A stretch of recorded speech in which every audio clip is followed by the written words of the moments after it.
Hey guys, what's going on? It's me, the 20th Bloody Bucket Collector, back with an update video. So I got one new item. I'm gonna go over some things that I found out about my collection. So the thing I bought was this German helmet. It's an M42, M42 shell. Has a weird liner. I'll show you in a bit.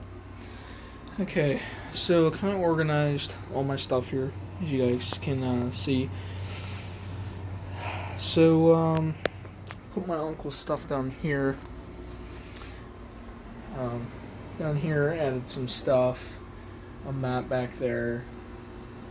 And MRE and stuff like that. I don't know if I showed that in my other video.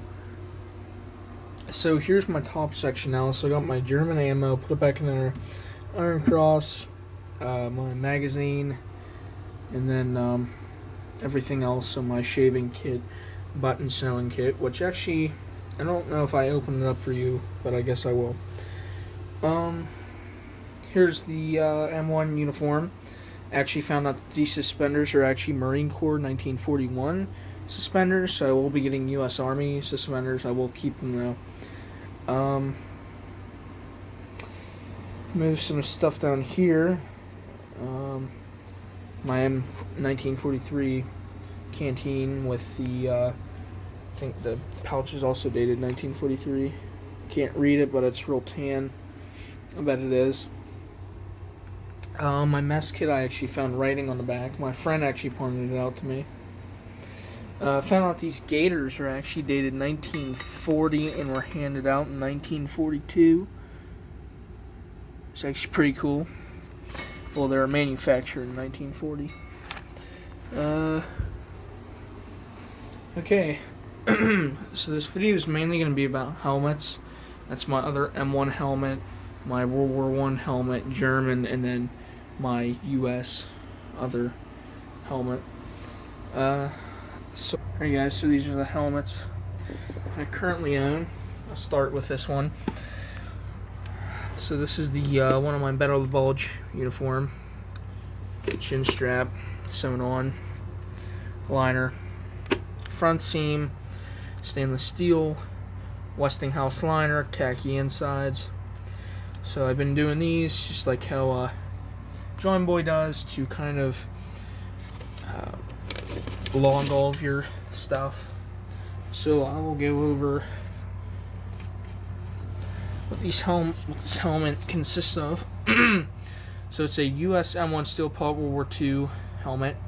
The heat stamp on this helmet is 745A. I believe it's a McCord, and if it is, it'd be from about December 1943 to around early 1944. Very early 1944, but I believe it's late 1943. I looked up in my Helmets of the ETO book just the signs of the stainless steel front seam and the way the chin strap is sewn on. Just different things leads me to believe that this is a 1943 helmet. The liner is a Westinghouse, khaki webbing, the triangular washers. I'd say this is probably around 1940, late 1943, 1944, mainly 44 probably. Gotta get the little strap, and also it has a bit of a crack, but nothing major. Didn't really get the stuff for that much. Excuse me, much. So it's not too bad. Just gonna stick that back in there, put my liner back together, and we'll move on to the next helmet. Alright guys, so the next helmet is this. This actually came with the liner, and I thought this was a, thought this was a rear seam at first, until I looked closer.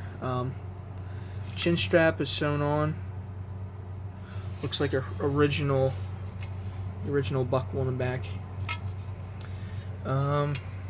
So look in the front. It said in the description it was a front seam, but you know, sometimes you can't really trust people on eBay, but you can see right there, there's a front seam. It's not really stainless steel. It's not stainless steel at all. So it'd be 1944. I did another card on it, and this is actually a US M1 steel pot World War II helmet. Obvious. It's a steel pot, obviously. The heat stamp is 403A with an S underneath, which makes me to believe, or not make me believe, but it is, the manufacturer is Schluter. I think I said that correctly. I do not know when this helmet was made, but I know it's a Schluter, and I know they're rarer than a McCord helmet. I know it's World War II because of the front seam. I'd probably say it's 44, maybe 45, because it's not stainless steel. The chin strap is sewn on, so probably 44. It's kind of cool that I got a Schluter. It's a little bit, as you can see, rusty on the inside up there, but not too bad a shape. Chin strap's starting really to wear off, but at least there's a chin strap on it, you know what I mean? So those are my two M1 helmets. That one has a liner. That's a McCord, probably around late 1943 with a Westinghouse liner. And that's my Schluter from about 1944 and maybe early 1945, but I'm mainly guessing 1944. Okay, so this is my World War I British Brodie helmet. It's really cool. Where's the liner at? I actually got this for $40 at my dealer. I call my dealer because I don't give out the location where I go and buy most of my military stuff anymore. There's it at? Seam is right there. Liner looks pretty rough. It's not really a liner, but you know, it's British because of the split rivet. There's not just a single rivet, it's split. Cool thing about this is it actually has trench writing in it. Let me try to find it. Oh, it's over here by the heat stamp. Hold up to the light. There it is. JYW. Looks like trench carving to me. That's the heat stamp HS696. If anybody can tell me what the how to date that. I know what it means, but I don't know how to date it. I know that's the steel badge, and I know the maker, but don't know. So that's pretty cool. Did another one of these cards, and I'll just read that off for you guys. So it is a British World War I Brodie helmet, manufacturer Hatfield Ltd of Sherfield, heat stamp HS696, and then the engraving on it is JYW. I looked up the maker and a little bit about the heat stamps, and I'd say this helmet's probably from around 1918 by just everything about the helmet. So this is 1918 helmet, but I'd like to get a little bit more specific than that. I plan on buying a World War I U.S. helmet, but this is just pretty cool, and saw that and just thought I had to pick it up, and it was pretty cheap, so I mean, why not? So that's my World War I helmet.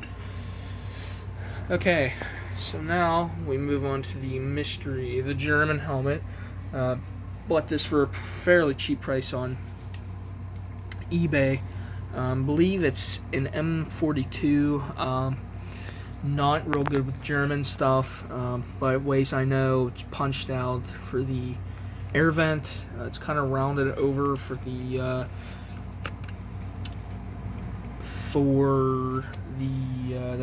the rivets. I know it's not Spanish or I know it's not Spanish or Finnish because it would have like an extra rivet and extra rivets everywhere, so it has to be German.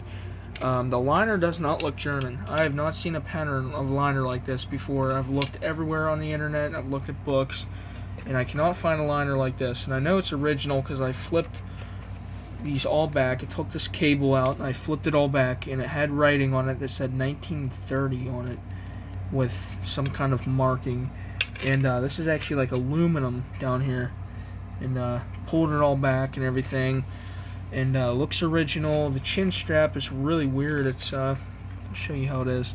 It's this big metal piece that comes up and it's sewn on, but I've not seen one like this buckle.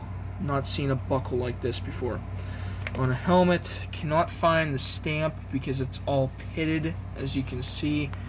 It's almost like somebody restored the helmet. But another way I know it's original is because how perfect, I mean, it's all battered and pitted, but how perfect the outside is, as you can see. You know that's made by a machine.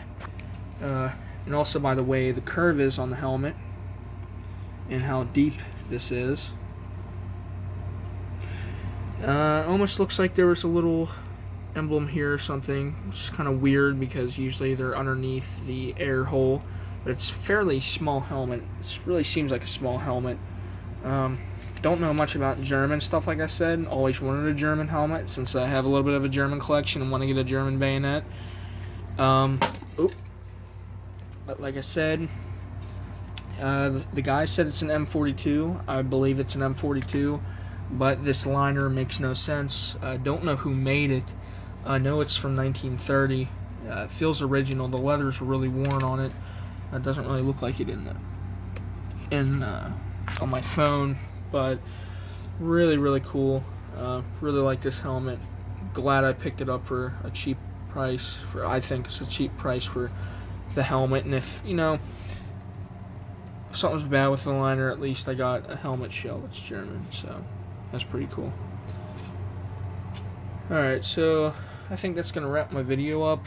Just wanted to give you guys a quick update on my collection. Kind of looks really weird without my helmets on that half mannequin and stuff.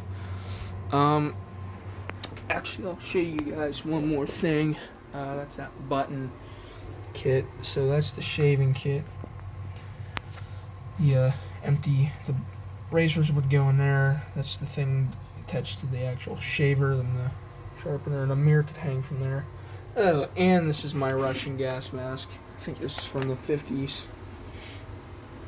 I got that at a Army Navy store at my house a long time ago. Just keep that there. Okay. So this actually belonged to Lieutenant W.K. Goss, G3613. Haven't looked that up yet.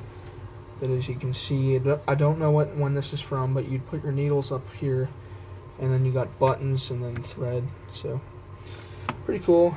Don't know when it's from. Don't know if it's World War II or not, but it was khaki, and I'm like, hey, things that are khaki are usually World War II, so I picked it up. Got that for really cheap, and he added this in too. Hopefully gonna make a footlocker, a World War II footlocker. So that should be pretty interesting. Stay tuned. I'm gonna be working over the summer. Hopefully I'm going to be buying an M1 an M1 Garand rifle. Sorry for all the voice cracks. Hopefully I'm going to be buying an M1 Garand rifle. I shot one over the weekend. Really fun. Really want to buy one. And if I work through the summer like I am, I should be able to afford a truck, because I want to buy a truck, and I should be able to buy an M1 Garand. And if I do, I'll do a whole thing on it, and I will also shoot. If you guys enjoyed, please like the video, give me some more suggestions. I might go into more detail on my uniform. Thank you, and give me feedback. Have a nice day.